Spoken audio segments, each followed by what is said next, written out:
Today, I'm going to speak on something that came up. A certain tarot card was referenced, and this isn't necessarily about tarot. It's about the zodiac and the key roles of the groupings of zodiac signs, which are cardinal, mutable, and fixed. Or I should say cardinal, fixed, and mutable. The cardinal signs I wanted to talk on first, mainly because they begin the seasons. Aries begins the spring. Cancer begins the summer. Libra begins the fall or the autumn.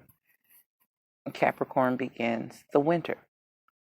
Those are the cardinal signs. They are the initiative takers, the trailblazers in a way,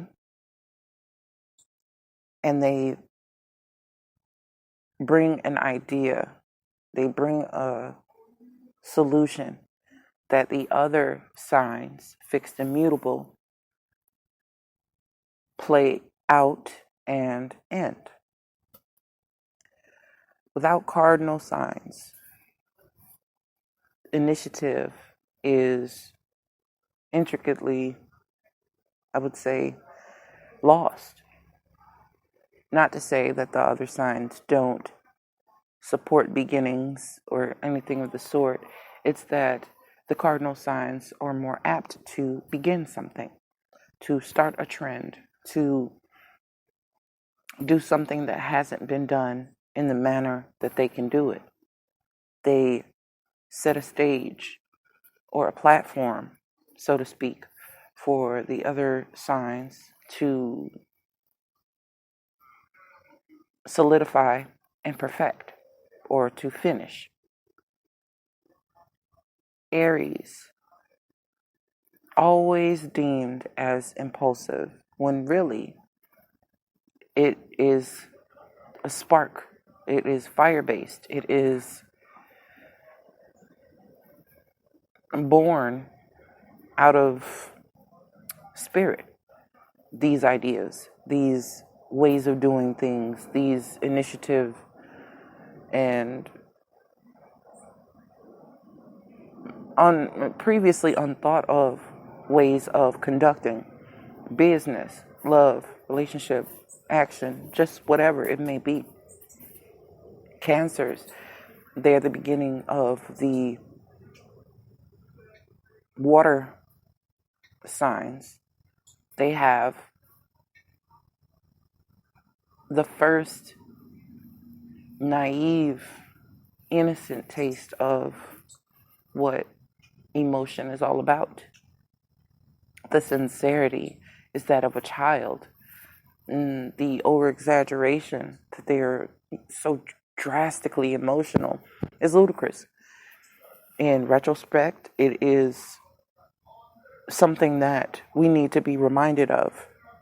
There are times that many of us lose the initiative to be emotionally vulnerable, though Cancer is deemed very protective and in a shell and this and that. It's because it is precious cargo emotionally. It is the unborn child. It is the newborn that needs to be nurtured into something more resilient before life really takes its toll. You have Libra. It's not the first air sign, but it is an innovative air sign that takes idea and intellect and logic to a more creative place ruled by Venus. It is beauty, it is elegance, it is grace, it is nobility, it is favor in an intellectual way, presented with a grace that is uncategorized. And we have Capricorn that solidifies things of longevity. There is a molecular structure to the things that Capricorn creates, just in theory, just in thought. But the way and the manner in which it is presented, it is stable. It gives firm footing for whatever sign that is fixed can take it and mold it into that process. These cardinal signs really begin in different arenas of the psyche, of the spirit, of the presentation, of the emotional realm.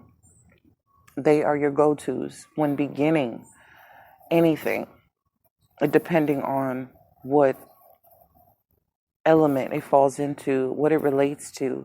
If it's something you need courage for, or you need passion to arise with, take a look at the sign of Aries for that embodiment, for that energy, that initiation. Regardless of backlash, regardless of judgment, it is something that it comes so naturally. There's no two ways about it. There's no doubt instilled. It's a child who jumps off the damn roof, not thinking twice, hey, I'm going to hit the ground, I'm going to break something. It's exhilaration. Not to say throw your logic out the window, but it's something that never occurred until that first child jumped off the damn roof. It may not have been the best idea, but no one would have known had a child not ever jumped off the roof. So the beginning stages of these different signs actually show us example and testament.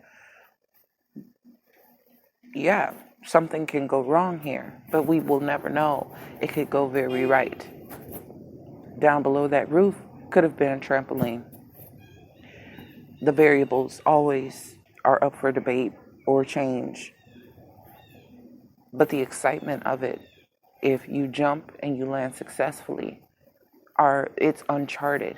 It is it's a spiritual level of success that you would not have ever considered for yourself had you not seen the capability of it being done successfully.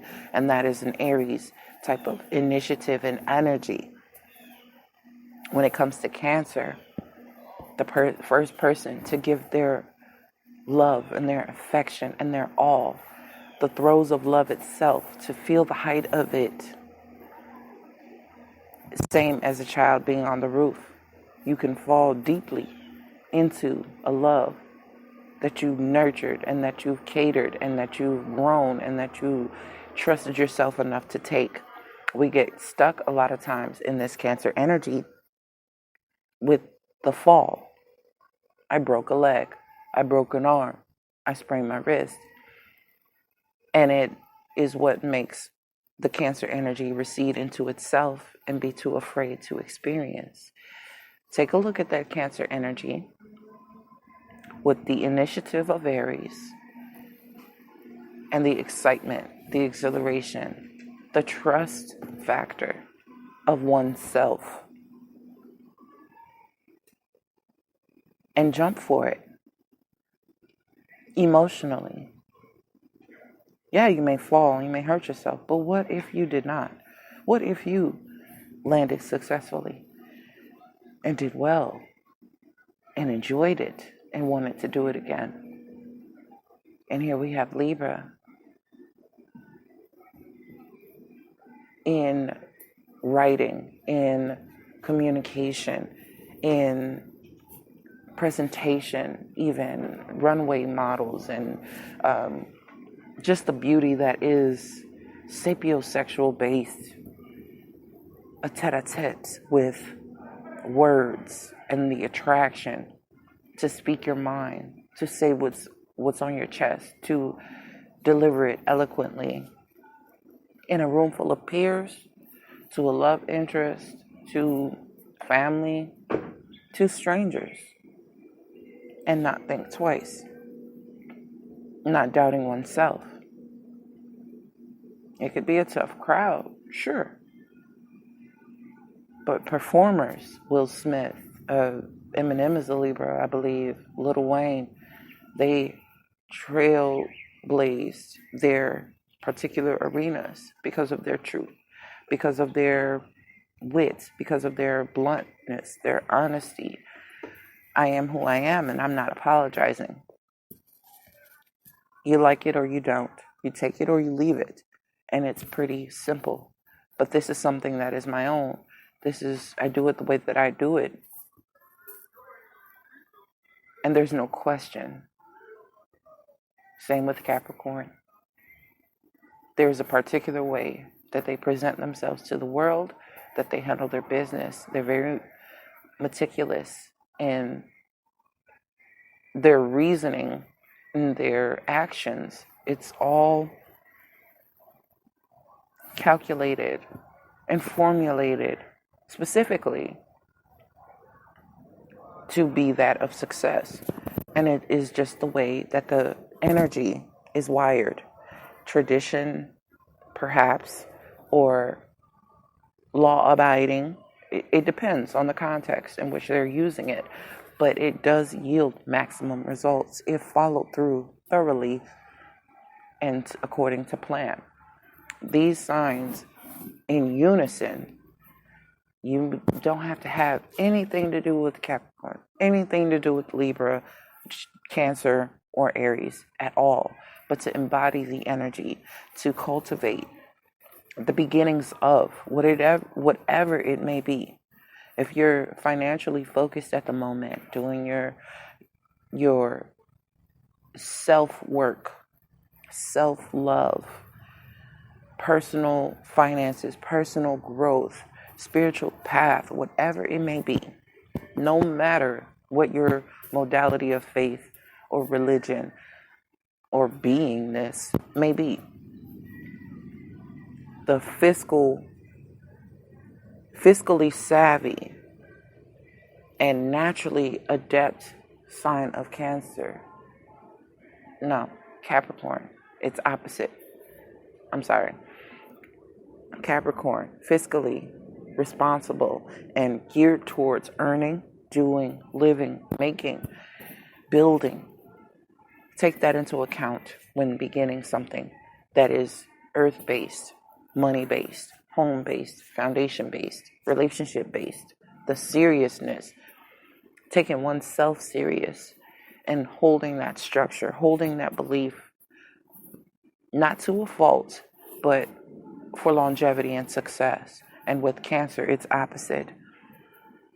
Remaining and retaining that emotional vulnerability, not to a fault, not to excess, but to the nurturing of whatever it is that you're loving and putting affection towards in healthy boundaries and healthy ways. That's why Cancer and Capricorn are opposite.